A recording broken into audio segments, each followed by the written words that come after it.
Hello दोस्तों, आप सभी का स्वागत है मेरे यूट्यूब चैनल पे। आज हम लोग क्लास 7th हिस्ट्री का चैप्टर 3 पढ़ेंगे। ठीक है बच्चों, जिसमें हम लोगों को क्या पढ़ना है, तुर्क अफगान शासक के बारे में पढ़ना है। किसके बारे में पढ़ना है बच्चों? हमें तुर्क अफगान शासक के बारे में पढ़ना है। इससे पहले इस चैप्टर के 2 वीडियोज पहले आ चुके हैं, तो उनको जा करके देख लीजिएगा। ये जो होगा वो तीसरा वीडियो होगा, यानी कि इस चैप्टर का ये तीसरा वीडियो होगा, जिसमें हम लोग पढ़ेंगे खास करके स्थानीय प्रशासन, मंगोल आक्रमण के बारे में पढ़ेंगे, बहुत सारी चीज़ों के बारे में पढ़ेंगे, क्योंकि ये जो चैप्टर है वो बहुत ही लंबा है। ठीक है, तो इनको छोटे छोटे हिस्सों में करके पढ़ना बहुत आसान है। ठीक है, तो इस तरीके से हम लोग पढ़ेंगे। तो ये जो वीडियो होगा वो तीसरा वीडियो होगा, और इससे पहले 2 वीडियोस पहले आ चुके हैं, तो उनको जा करके आप प्लेलिस्ट से ढूंढ करके देख सकते हैं। क्लास 7th हिस्ट्री का प्लेलिस्ट बना हुआ है, प्लेलिस्ट में जाइए और वहां से जो भी वीडियोज आपको पढ़ना है वो सारे के सारे मिल जाएंगे वहां पे। ठीक है, तो आइए शुरुआत करते हैं। और शुरुआत करने से पहले बच्चों, अगर मेरे चैनल पे न्यू हैं, पहली बार मेरे वीडियोज को देख रहे हैं, तो प्लीज़ चैनल को सब्सक्राइब कर लीजिए, वीडियो को लाइक कर दीजिए और अपने फ्रेंड्स के साथ शेयर भी कर दीजिएगा। ठीक है, तो आइए शुरुआत करते हैं।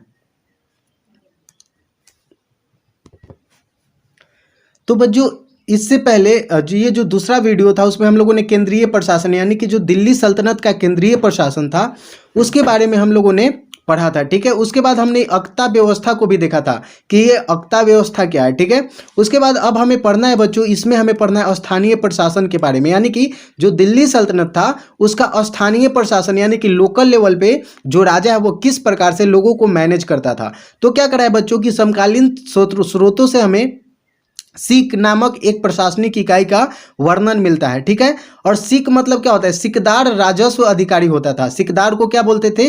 राजस्व अधिकारी बोलते थे। एवं फौजदार जो होता था वो सैनिक अधिकारी होता था।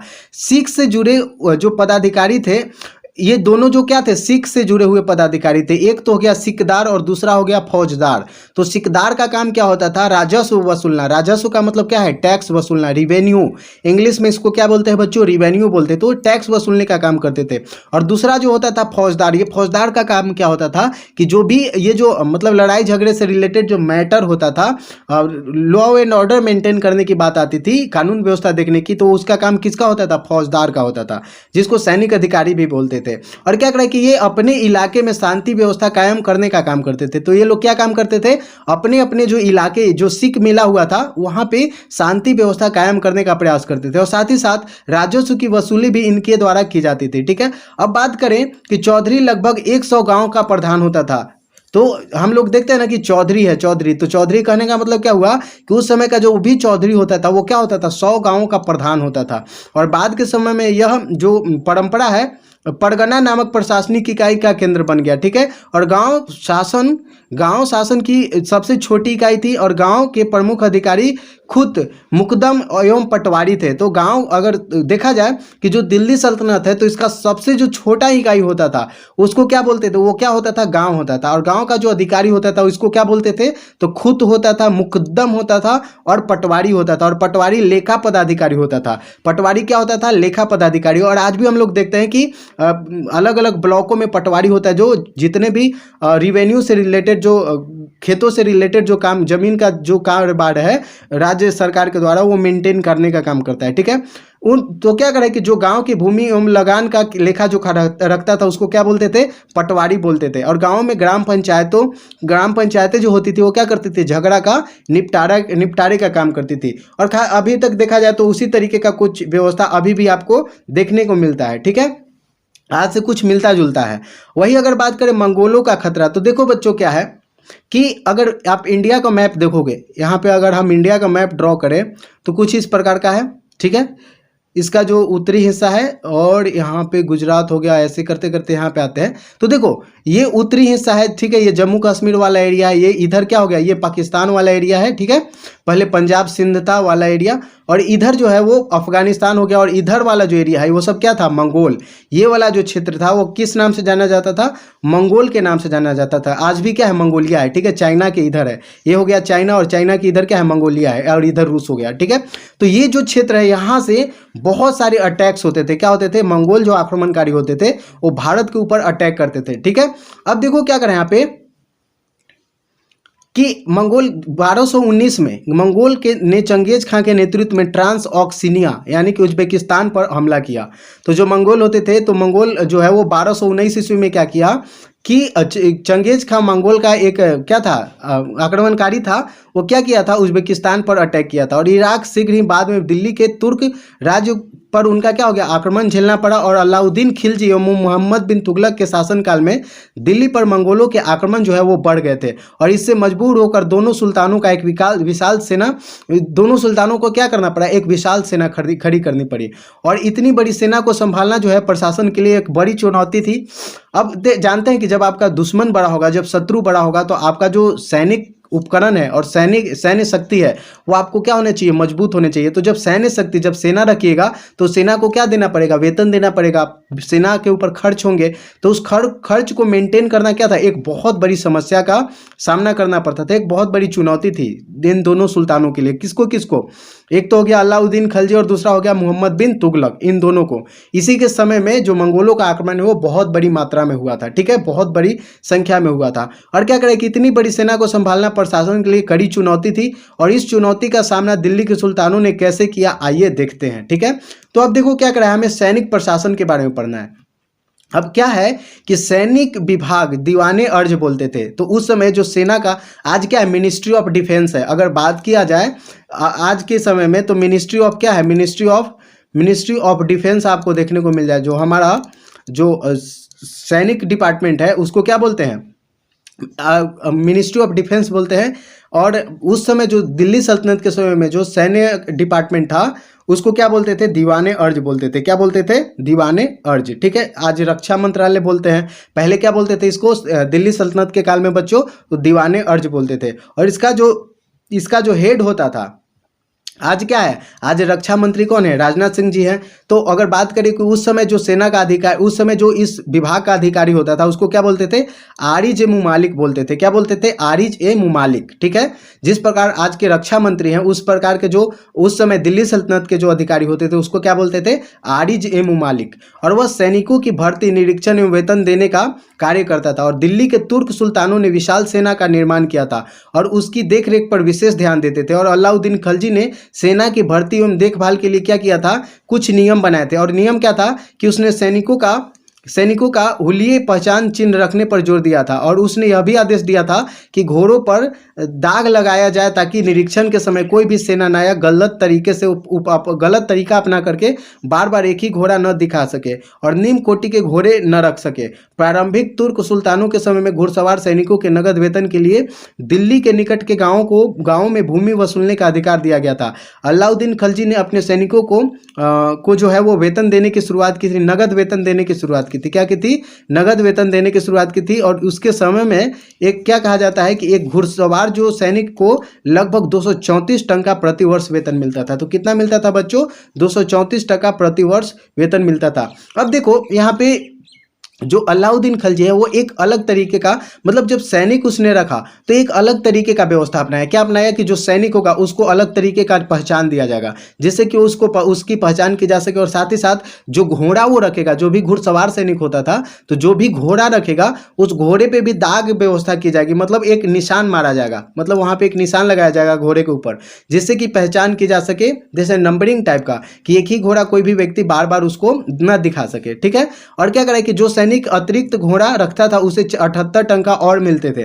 और दिल्ली के सुल्तानों ने मजबूत सैनिक ताकत पर ही भारत में एक विशाल तुर्क राज्य की स्थापना की थी। तो ये भी आपको पता होगा कि ये सब के सब क्या थे, एक तुर्क शासक थे, मतलब तुर्क आक्रमणकारी थे जो दिल्ली के ऊपर अटैक करके दिल्ली को अपने कब्जे में ले लिया था। अब बात करते हैं अलाउद्दीन खिलजी का मूल्य नियंत्रण। तो बच्चों जो दिल्ली सल्तनत का एक सुल्तान था जो खिलजी वंश का था, उसका क्या नाम था, अलाउद्दीन खिलजी। और ये किस चीज के लिए जाना जाता है, तो मूल्य नियंत्रण के लिए। यानी कि अब मार्केट में मतलब मार्केट में कुछ सुधार किया था, जैसे मूल्य निर्धारण किया था, मूल्य नियंत्रण किया था, नाप तौल की व्यवस्था अच्छा बनाया था, ठीक है। और साथ ही साथ टैक्स लेने का जो व्यवस्था था, पहले के जो राजा होते थे वो क्या करते थे कि जो क्षेत्र है उसके ऊपर टैक्स ले लेते थे। लेकिन अलाउद्दीन खिलजी ने बोला कि नहीं, हम लैंड को क्या करेंगे, पहले मापेंगे और यहाँ पे कितना उत्पादन हुआ है उसको देखेंगे। और उसके हिसाब से ये 50% लेता था। कितना लेता था, आधा, यानी कि जितना उत्पादन हुआ है उसका आधा ये टैक्स के रूप में ले लेता था, ठीक है। तो ये आपको पता होना चाहिए। तो देखो क्या करा कि दिल्ली पर बार बार होने वाले मंगोल आक्रमण का सामना करने के लिए अलाउद्दीन खिलजी ने एक बड़ी सेना खड़ी की और उसे नगद वेतन दिया। समकालीन इतिहासकार लिखता है कि यदि इतनी बड़ी सेना सेना को साधारण वेतन भी दिया जाता तो राज्य का खजाना जो है वो 6 वर्ष में ही समाप्त हो जाता। अलाउद्दीन के सेना के खर्च में कमी करने के लिए सैनिकों के वेतन में कमी की, परंतु उसके सैनिक सुविधा पूर्वक रह सके इसके लिए उसने वस्तुओं के मूल्य निश्चित किया और उनकी दरें जो है वो कम कर दी। यानी कि अब देखो बात आती है कि जब अलाउद्दीन के पास इतनी बड़ी सेना थी, क्योंकि उसको रखना मजबूरी था क्योंकि मंगोल का आक्रमण हो रहा था, तो अगर आप बहुत बड़ी मात्रा में सेना रखिएगा तो उसको अगर जितना वेतन पहले दिया जाता था अगर उसी तरीके से वो वेतन देता है, ज़्यादा लोगों तो ज़्यादा वेतन बांटेगा तो उसका खजाना क्या हो जाएगा, बहुत जल्दी खाली हो जाएगा। तो अब जब वेतन खजाना खाली हो जाएगा तो तब बहुत बड़ी समस्या हो जाएगी। तो इस चीज़ से निपटने के लिए उसने क्या किया, कहा कि रुको रुको एक उपाय ढूंढते हैं। क्या उपाय था कि इसने जितने भी सैनिक थे उसका वेतन तो कम किया। क्या किया, उसका वेतन कम किया। अब सोच करके देखो कि किसी व्यक्ति को जो वेतन मिलता है, पैसा मिलता है महीने का, अगर वो कम हो जाए और मार्केट का सामान का दाम वही रहे तो उसको क्या होगा, उसका गुजारा नहीं हो पाएगा। तो अलाउद्दीन खिलजी ने बोला कि ठीक है हम तुमको वेतन कम देंगे लेकिन जो मार्केट का सामान का जो दाम है उसको भी हम नियंत्रित करेंगे, यानी उसको भी कम करवा देंगे, जिससे क्या होगा कि तुम आसानी से इतने ही पैसे में अपना जो गुजर बसर है वो आराम से कर सकोगे, रह सकोगे। तो इसलिए उसने क्या किया था, मूल्य नियंत्रण का काम किया था। ठीक है, अब देखो क्या करा कि एक अन्य समकालीन लेखक के अनुसार अगर देखा जाए तो वस्तुओं के मूल्य निर्धारण करने में अलाउद्दीन खिलजी का उद्देश्य अपनी प्रजा की सभी वस्तुएं उचित मूल्य पर उपलब्ध कराना था। ठीक है, और अलाउद्दीन ने अपने एक अमीर से एक बार कहा था, अमीर हम लोग जानते थे कि उसका जो अधिकारी होता था राजा के सुल्तान के दरबार में जो अधिकारी होता था उसको क्या बोलते थे, अमीर। तो उसी अमीर से एक बार क्या कहा था कि यदि मैं जनता को धन भी दूं तो वह प्रसन्न नहीं होगी, इसलिए मैंने खाद्य सामग्री को सस्ता करने का निश्चय किया है और इसका लाभ प्रत्येक तक पहुंचेगा। इस प्रकार अनाज सस्ता कर दिया जाएगा और मैं नगर में अनाज लाने वाले नौगानों यानी कि घुमक्कड़ व्यापारियों को बुलाकर भेजूंगा, अनाज क्रय करने और में नगर में लाने हेतु उसे कोषागार से धन दूंगा। मैं व्यापारियों को उसके परिवार के भरण पोषण के लिए वस्त्र और अन्न दूंगा। तो इस तरीके से वो देखा कि हम पैसा न देकर के क्या करें, लोगों को सहायता पहुंचाए। और सुल्तान ने खादानों से लेकर वस्त्रों हो गया और क्या करा है कि वस्त्रों हो गया, मवेशियों एवं दैनिक जीवन के उपयोग की अन्य वस्तुओं की कीमतों को निर्धारित कर दिया और प्रत्येक वस्तु के लिए अलग अलग बाजार निश्चित किए गए। अनाज के लिए मंडी, कपड़े के लिए सराय, ठीक है, सराय अदल, घोड़ों, गुलाबों और पशुओं के लिए पृथक बाजार निश्चित किया गया। यानी कि हर एक वस्तु के अलग अलग बाजार उसने क्या किया, निर्धारित किया। यहाँ पे आप देख सकते हैं उसका लिस्ट है कि गेहूं के लिए उसने क्या किया था, मूल्य क्या था 7.5 जीतल प्रति वर्ग किलोमीटर था, मतलब प्रति किलोग्राम था। ठीक है, इसी तरीके से देखिए जौ का 4 जीतल था, जो क्या बोलते हैं इसको, चावल का 5 जीतल था, घी का आधा जीतल। ठीक है, तो इस तरीके से मतलब आप यहाँ पे देख सकते हैं ये लिस्ट बना हुआ है कि इस तरीके से वो क्या किया था, जितने भी वस्तुएं हैं उन सभी का इसने मूल्य निर्धारण कर दिया था। बोला कि इससे ज़्यादा में कोई नहीं बेचेगा, अगर कोई बेचा तो उसको बहुत बड़ा भयंकर दंड दिया जाएगा। इतनी ऐसी कड़ी व्यवस्था की थी। वही अगर बात करें बच्चों, बाजार में अनाज की आपूर्ति करने के लिए किसानों को अपनी उस उपज का जो है वो आधा भूमि लगान के रूप में देने के आदेश दिए थे, हमने अभी बताया था। अब देखो बच्चों इसने और क्या व्यवस्था किया, जो अलाउद्दीन खिलजी था उसने और क्या क्या व्यवस्था किया था। तो उसने ये व्यवस्था किया कि जो किसान जो अनाज उपजा रहे हैं मतलब उनकी आवश्यकता से अगर अधिक है और जब वो व्यापारियों को बेचेंगे तो जो सरकार जो दर निर्धारित किया है, मतलब जो दाम निर्धारित किया उसी दाम पे वो बेचेंगे, उससे ज़्यादा दामों पे किसी भी व्यक्ति को नहीं बेचेंगे। ऐसी व्यवस्था उसने किया था। ऐसा क्यों किया था, ऐसा करने का क्या कारण था, क्योंकि अगर कोई किसान ज़रूरत से ज़्यादा मतलब उसके खाने से ज़्यादा अगर वो फसल को ज़्यादा दामों पे बेचेगा तो जाहिर सी बात है अगर कोई व्यापारी जो सरकार ने मान लीजिए 5 जीतल के बराबर 5 जीतल पर किलो उसने क्या किया था, दाम निर्धारित किया था। अगर इस दाम से अधिक या मान लीजिए 8 जीतल में एक किसान व्यापारी को बेचेगा तो व्यापारी जाहिर सी बात है 10 जीतल में बेचेगा अपने फायदे कमाने के लिए। तो इससे क्या हो जाएगा, जो सामान है वो महंगा हो जाएगा। तो इस चीज़ से बचने के लिए जो अलाउद्दीन खिलजी है उसने क्या किया था, ये दाम निर्धारित किया था।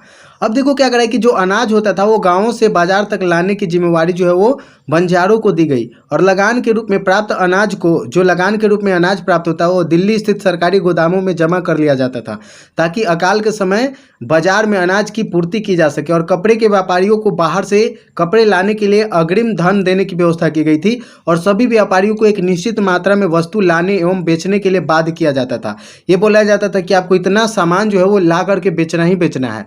व्यापारियों को व्यापार में जो हानि होती थी उसकी भरपाई सरकारी खजाने से की जाती थी। ठीक है, अब देखो क्या करा है कि उसने क्या किया था कि उपायों को सफल बनाने के लिए सुल्तान ने वजीर नियंत्रक यानी कि शहरी बरीद जो होता था वो खुफिया अधिकारी होता था, और क्या करा है कि मुनिहान जो होता था वो गुप्तचर होता था की नियुक्ति की, और सुल्तान इन अधिकारियों के माध्यम से बाजार की गतिविधियों से अवगत होते रहता था। अब देखो ये एक बरीद मतलब क्या होता था, खुफिया अधिकारी। अब खुफिया अधिकारी का क्या काम होता था कि जो कोई भी व्यापारी सामान कैसे बेच रहा है, कैसे मार्केट में व्यवस्था चल रही है, कोई गलत काम तो नहीं कर रहा है, और साथ ही साथ और भी अलग अलग अधिकारियों को क्या किया था, उसने नियुक्त किया था। अब ये लोग क्या करते थे, इन बाजारों में क्या गतिविधि चल रही है इन सभी चीज़ों को वो क्या करते थे, देख रेख करते थे। अगर कोई व्यक्ति गलत कार्य कर रहा है तो इसकी सूचना जो है वो सुल्तान को मिल जाता था। ये लोग जाकर के बता देते थे कि देखिए महाराज वो क्या कर रहा है, गलत काम कर रहा है, तो उसको बुला करके दंडित किया जाता था कि तुम ऐसा क्यों कर रहे हो। तो लोग डरते थे, और डर के माध्यम से जो लोग हैं वो गलत कार्य नहीं करते थे। ठीक है, और उसने क्या किया था कि जमाखोरी चोर बाजारी कम तौलने पर कठोर दंड की व्यवस्था की गई थी। अब देखो इसने क्या किया था, हम लोग देखते हैं ना कि जब कोई सामान की कमी होने लगती है तो जो लोग होते हैं वो क्या करते थे, जो व्यापारी होता है ज़्यादा फायदा कमाने के लिए जो सामान है अपने गोदामों में भर करके रखे रहते हैं, लेकिन मार्केट में नहीं निकालते हैं। जब मार्केट में सामान की कमी हो जाएगी तो दाम क्या हो जाएगा, अपने आप ज़्यादा होने लगता है। आप लोग देखिएगा कि कभी कभी जो टमाटर है या फिर प्याज है उसका दाम 100 रुपये 200 रुपये किलो तक हो जाता है। क्यों होता है, क्योंकि मार्केट में वो सामान उपलब्धि नहीं है और खरीदने वाले ज़्यादा लोग हैं।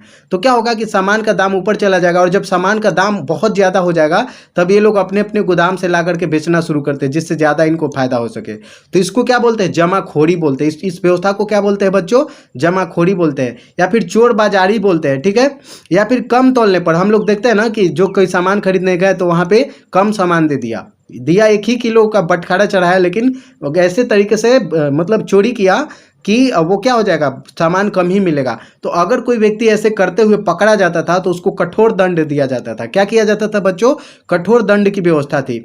और क्या करा कि जो गुप्तचर होते थे बाजार में घूम घूम कर वस्तुओं के क्रय विक्रय की सूचनाएं एकत्रित कर सुल्तान को भेजा करते थे। अब देखो क्या करा कि क्या अलाउद्दीन का यह मूल्य नियंत्रण की व्यवस्था केवल दिल्ली में ही लागू की गई थी अथवा साम्राज्य के अन्य भागों या शहरों में भी लागू था। तो इतिहासकार फरिश्ता ने क्या लिखा है कि इतना लिखा है कि वस्तुओं के जो मूल्य दिल्ली में थे वही राज्य के अन्य भागों में भी थे, परंतु बर्नी ने केवल दिल्ली और उसके आसपास के बाजारों की चर्चा की है।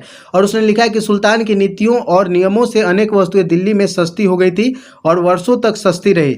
वस्तुओं की सस्ती होने पर बड़ी मात्रा में उपलब्ध होने के कारण अनेक विद्वान, योग्य और कुशल व्यक्ति दिल्ली में आकर के क्या हो गए थे, बस गए थे। तो इस प्रकार से हम देखते हैं कि अलाउद्दीन का मूल्य नियंत्रण की प्रणाली कैसी थी। उसके बाद अगर बात करें भूमि लगान से प्राप्त करने के तरीके, यानी कि भूमि लगान प्राप्त करने के क्या तरीके थे, तो देखो बच्चों क्या करा है कि 13वीं शताब्दी में जब तुर्कों ने भारत पे आक्रमण कर अपना शासन कायम किया तब उन्होंने भूमि लगान वसूलने की पुरानी व्यवस्था को ही प्रचलित रखा। यानी कि जो दिल्ली के जो पहले के जो शासक थे उनकी जो भूमि लगान वसूलने की जो प्रथा थी उसी को इसने भी जारी रखा। तो बच्चों क्या हो गया था कि भूमि की आयकर अधिकारी करने वाले जो लोग थे वो बदल गए थे। पुराने शासक वर्ग जो था जिसमें राय हो गया, राणा हो गया, रावत के स्थान पर अब तुर्क शासक भूमि वर्ग की आय प्राप्त करने लगा। और इतिहासकार बर्नी हमें बताता है कि खुद मुकद्दम चौधरी धनी किसान का वर्ग राज्य की ओर से किसानों से क्या करता था, भूमि वसूलता था, जिसको क्या बोलते थे, खराज बोलते थे। यानी कि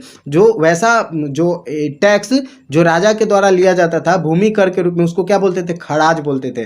और क्या करें कि खराज भूमि पर उपजने वाली पैदावार का हिस्सा होता था और ये लोग किसानों से लगान वसूली करके सरकारी कोष में जमा करते थे और इस सेवा के बदले उन्हें कर का एक हिस्सा मिलता था। और सरकारी कर्मचारी को यह वर्ग स्वयं धनी किसान जो होते थे वो कौन होते थे, स्वयं धनी किसान होते थे, मगर अपनी भूमि पर लगने वाले कर का बोझ हुए गरीबों किसानों पर डाल देते थे। भूमि के अलावा हर एक किसान को गृह कर और पशु कर भी देना पड़ता था। तो देखो इस समय और क्या क्या व्यवस्था था। तो पहले तो ये समझो कि जो पूरा साम्राज्य है उसके अंदर जितना भी भूमि होगा उसके ऊपर जो टैक्स लगता था उसको क्या बोलते थे, खराज बोलते थे। अब ये खराज वसूलने वाला जो व्यक्ति होता था वो मुख्यतः देखा जाए तो बड़ा बड़ा जमींदार होता था। तो अगर जमींदार है तो उसके जमीन के ऊपर भी टैक्स लगेगा। लेकिन ये जो जमींदार होता था वो बेईमानी करता था। क्या करता था कि अब जो गरीब किसान है, मतलब और भी जो किसान है, उसके ऊपर इसके हिस्से का जो टैक्स होगा वो भी इसके ऊपर लाद देता था और अपने टैक्स से बच जाता था। और इससे क्या होगा, तो ये तो एक हो गया। और भूमि के साथ साथ और भी किस चीज़ों पे टैक्स लगता था, तो गृह मतलब घर के ऊपर लगता था, और साथ ही साथ पशु कर भी देना पड़ता था। अगर पशु को चराइएगा जिस भूमि पे तो उसका भी टैक्स देना पड़ता था। और ज़्यादातर जो दुधारू जो पशु होते थे उनके ऊपर टैक्स लगता था। अलाउद्दीन खिलजी ने भूमि जो कर है वो वसूलने का अधिकार इनसे छीन लिया और राज्य द्वारा किसानों से लेकर वसूलने का काम सीधे अधिकारियों को दे दिया। उसने दोआब क्षेत्र और खालसा भूमि मतलब सुल्तान के अधीन जो भूमि, मतलब सरकार का जो वैसी भूमि जिस पे सरकार का डायरेक्ट हक होता था, मतलब जो सरकारी जो भूमि होती थी उसके अधीन जो भूमि होती थी उसको क्या बोलते थे, तो खालसा भूमि बोलते थे। तो बच्चों इसने क्या किया था कि ये जो किसान होते थे, जो बिचौलिए किसान होते थे, वो क्या करते थे कि हमने देखा कि वो बेईमानी करते थे कि अपनी भूमि का जो टैक्स होता था वो दूसरे की भूमि, दूसरे की किसानों की भूमि पे लाद देते थे। इन सब से बचने के लिए अलाउद्दीन ने कहा कि चलो भागो, तुम सबका काम खत्म हो गया, अब हम डायरेक्ट अपना अधिकारी रखेंगे और उनसे हम भूमि को क्या करेंगे, वसूली करवाएंगे। ठीक है, अब देखो क्या करा है कि लगान की दर क्या करा है कि एक समान रखी गई, और चाहे वो धनी किसान हो या फिर सामान्य किसान हो। ठीक है, सामान्य किसान को क्या कहा जाता था, बलाहर कहा जाता था। ठीक है, इस प्रकार सुल्तान ने धनी किसानों को नुकसान करके अपनी आय तो बढ़ा ली, परंतु गरीब किसानों को कोई लाभ नहीं हुआ। उनकी स्थिति दयनीय बनी रही क्योंकि उन पर करों का जो बोझ है वो बढ़ गया था। मोहम्मद तुगलक ने भूमि लगान की दर उपज के आधा भाग से बढ़ा दिया था।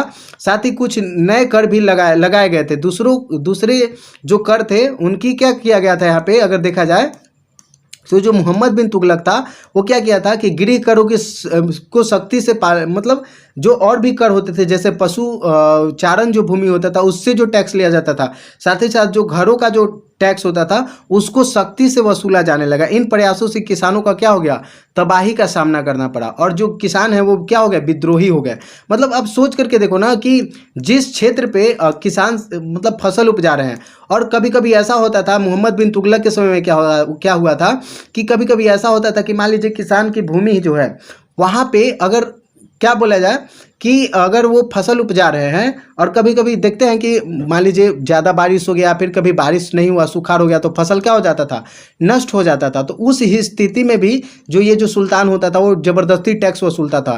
तो उस तरीके से किसान कहाँ से देंगे, उनको कर्ज के तले दब जाएंगे। तो इस चीज़ से परेशान होकर के किसान क्या हो गए थे, बागी हो गए थे। बागी मतलब विद्रोह करने लगे थे, बोले हम नहीं देंगे। इस तरीके का व्यवस्था हो गया था मोहम्मद बिन तुगलक के समय में। अब देखो मोहम्मद बिन तुगलक एक प्रयोगधर्मी शासक, प्रयोगधर्मी कहने का मतलब क्या है कि अपने पूरे शासन काल में अलग अलग प्रयोग करता रहा। मतलब ये करके देख लेते हैं कैसा होता है, वो करके देख लेते हैं कैसा हो रहता है। मतलब किस प्रकार से वो परेशान आत्मा बोल सकते हैं कि अलग अलग तरीके का वो व्यवस्था करने का प्रयास करता रहता था। अब देखो क्या करे कि मोहम्मद तुगलक राज्य कार्य में नए नए प्रयोग करने वाला सुल्तान था। उस समय के इतिहासकारों ने सुल्तान की कई योजनाओं का विशेष रूप से विवरण दिया है, जैसे राजधानी परिवर्तन। तो इसका जो पहला काम था वो क्या था, राजधानी परिवर्तन का।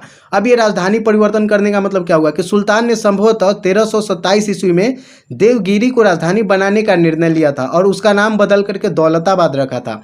तो हम लोगों ने पढ़ा था बच्चों, किसने क्या किया था, देवगिरी को राजधानी बनाया था। अब देवगिरी को राजधानी बनाने का मतलब क्या हुआ, देखते हैं यहाँ पे।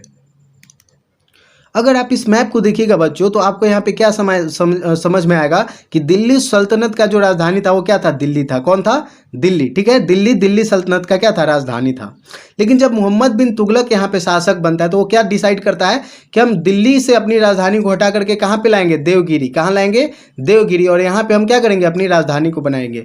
तो यहाँ से सभी लोगों को क्या बोला था कि चलो देवगिरी चलते हैं, और देवगिरी का नाम उसने बदल करके क्या रख दिया था, दौलताबाद रख दिया था। क्या रखा था, दौलताबाद। ठीक है, ये आपको पता होना चाहिए। तो देवगिरी का नाम बदल करके उसने क्या रख दिया था, दौलताबाद रखा था। अब देखो आगे क्या क्या होता है उसके बारे में देखते हैं। अब देखो तो हमने देखा कि वो दिल्ली से कहाँ पे लाया था, अपनी राजधानी बदल करके देवगिरी, यानी कि, और देवगिरी का नाम चेंज करके उसने क्या रख दिया था, दौलताबाद रखा था। अब उसने दिल्ली के जो सभी निवासियों को दौलताबाद जाकर रहने का आदेश दिया। सुल्तान ने राजधानी परिवर्तन क्यों किया, आप इसके विषय में इकाई 1 के इतिहासकारों की भूमिका के शीर्षक में इतिहासकार बर्नी एवं एशामी के विवरणों को पढ़ा है, हमने पढ़ा भी था चैप्टर 1 में। अब देखो क्या करा है कि आप उस भाग को पुनः पढ़ें, तब आपको पता चलेगा कि इकाई 3 के मानचित्र 3 पर नजर डालिए, इसमें राजधानी परिवर्तन के मार्ग की पहचान करके बताएं, ठीक है। और क्या करें यहाँ पे कि खुरासान विजय, तो इसने पहला काम क्या किया था, जो मोहम्मद बिन तुगलक था वो पहला काम क्या किया था कि दिल्ली अपना पहला जो प्रयोग किया कि वो दिल्ली से अपनी राजधानी बदल करके दौलताबाद किया, ठीक है। दूसरा उसने क्या किया था, खुरासान विजय। ये क्या था, मोहम्मद बिन तुगलक खुरासान यानी कि ईरान को जीतने की योजना बनाई, और खुरासान में इलखान मंगोलों का शासन था। किसका था, इलखान मंगोलों का। और अबू सैयद वहाँ का सुल्तान था। सुल्तान मोहम्मद तुगलक इस देश पर विजय पाने के लिए 3,70,000 सैनिकों की एक विशाल सेना खड़ी की, और उसने क्या बोल रहा है कि ट्रांसविशना यानी कि आधुनिक जो उज्बेकिस्तान है को क्या किया उसने कि मंगोल शासकों की क्या बोलेंगे इसको, तसरीन और मिस्र के सुल्तान से दोस्ती की। और उसने क्या किया, परंतु सुल्तान की खुरासान पर विजय पाने की इच्छा सफल नहीं हो सकी, क्योंकि मिस्र के सुल्तान और खुरासान के सुल्तान दोनों दोस्त बन गए। और दूसरी ओर अगर देखा जाए तो तरग सरीन को उसके भाई ने गद्दी से हटा दिया था। तो अब देखो यहाँ पे क्या था, इसने एक योजना बनाया। क्या योजना बनाया, यहाँ पे अगर आप देखोगे इसको समझो, ये क्या है कि यहाँ पे आपको ईरान देखने को मिलेगा, ठीक है। इस हिस्से में क्या कर रहा है, मोहम्मद बिन तुगलक का शासन चल रहा है, तो इसने सोचा कि हम ईरान पे क्या करेंगे, चढ़ाई करके, और इस पूरे हिस्से को हम क्या कर देंगे, अपने साम्राज्य में मिला लेंगे। और यहाँ पे आपको क्या दिखाई देगा, मिस्र दिखाई देगा।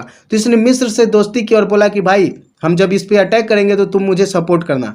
लेकिन ऐसा नहीं था, ये दोनों क्या बन गए, दोस्त बन गए। और एक और व्यक्ति था जिससे इसने क्या बनवाया, योजना बनाया था कि हम लोग मिल के अटैक करेंगे, तो ऐसा नहीं हुआ। और इस तरीके से देखा जाए तो इसका जो ईरान विजय का जो अभियान था वो क्या हो जाता है, इसका फेल हो जाता है, ठीक है। अब देखो क्या करें कि अब सुल्तान के पास इतनी बड़ी सेना को तनख्वाह देने के लिए खजाने में क्या था, पैसे नहीं थे। अतः सैनिकों को उनके पद से हटा दिया। अचानक हटाए गए बेरोजगार सैनिकों ने डकैती एवं लूटमार करना आरंभ कर दिया, तथा वे जनता एवं सरकार दोनों के लिए क्या बन गए, सिरदर्द बन गए।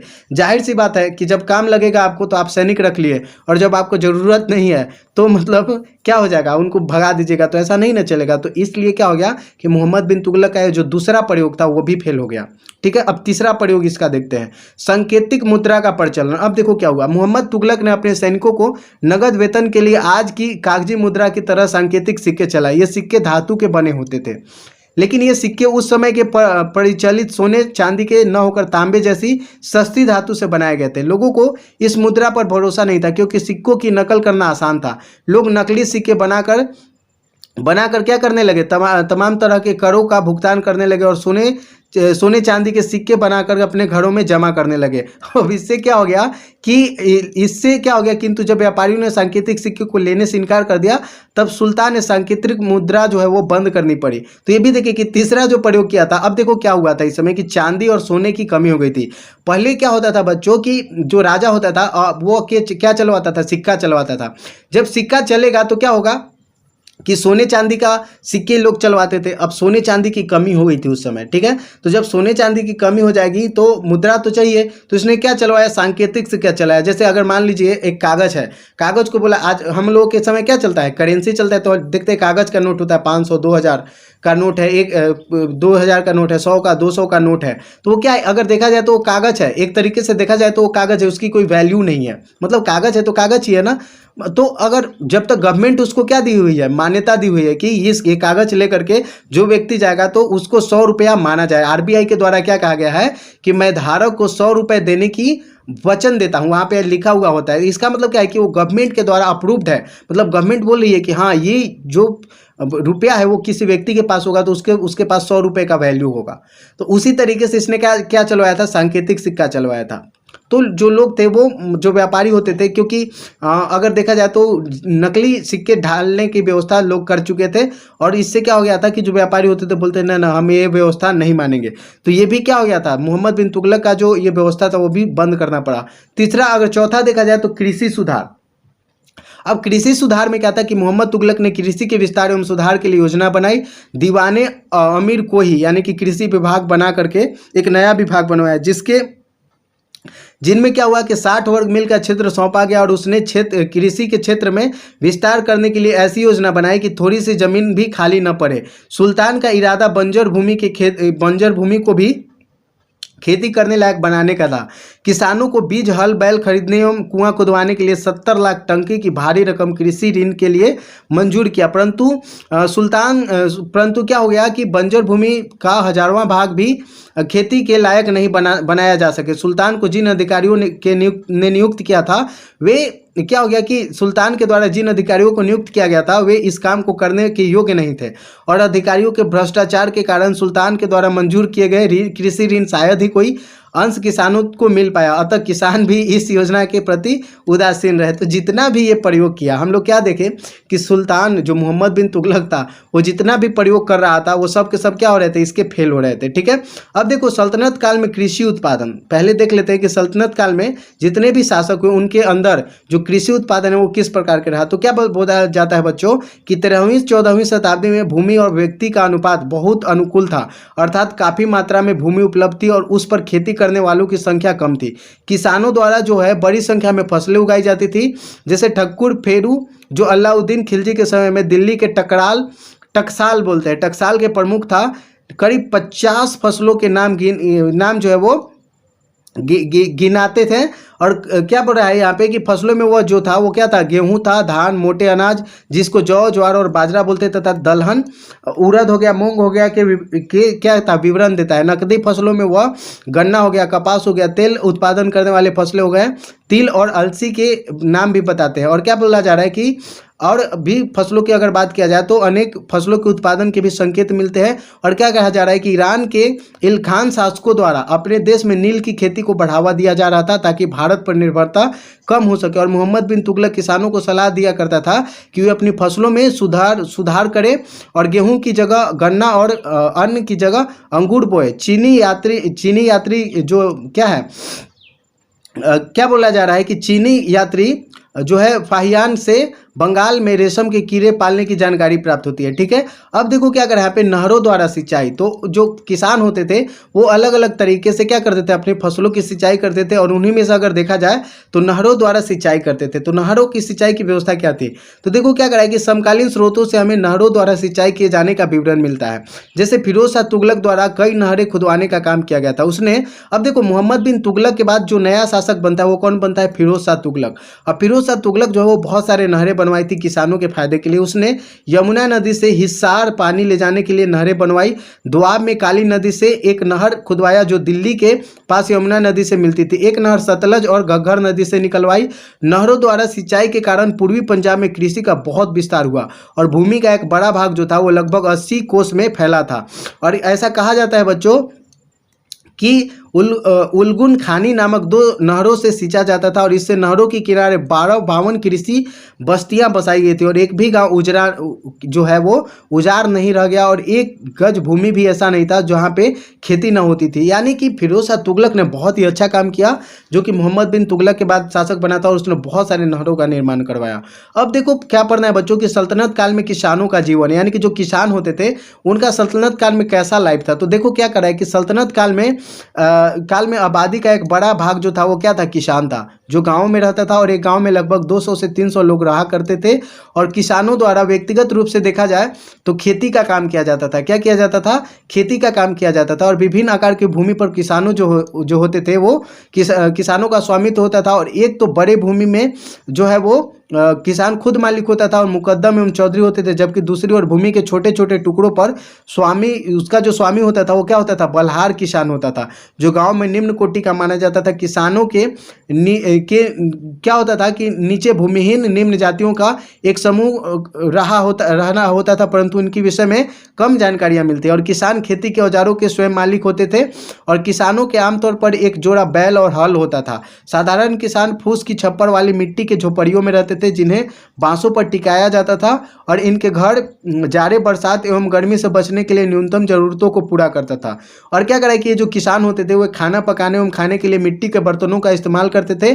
और खुद एवं मुकद्दम किसान जो क्या है, खुद और मुकद्दम जो थे वो क्या थे, किसान थे। परंतु ऐसे किसान जो ग्रामीण उच्च वर्ग की दहलीज पर खड़े थे, जब वो संपन्न हुए तब उन्होंने अपने से ऊंचे लोगों के तौर तरीकों को नकल करना आरंभ किया, जैसे घुड़सवारी करना, अच्छे कपड़े पहनना और पान खाना। संपन्न किसानों के घरों की मुख्य इमारतों के चारों तरफ खाली जमीन हुआ करती थी। बरामद और बरामदे के साथ साथ एक अधिक कमरे, आंगन चबूतरा होता था, दीवार चित्रकारी से सजी होती थी। उनके रहने के स्थान के चारों तरफ सब्जी, फूल और फल के बगीचा हुआ करता था।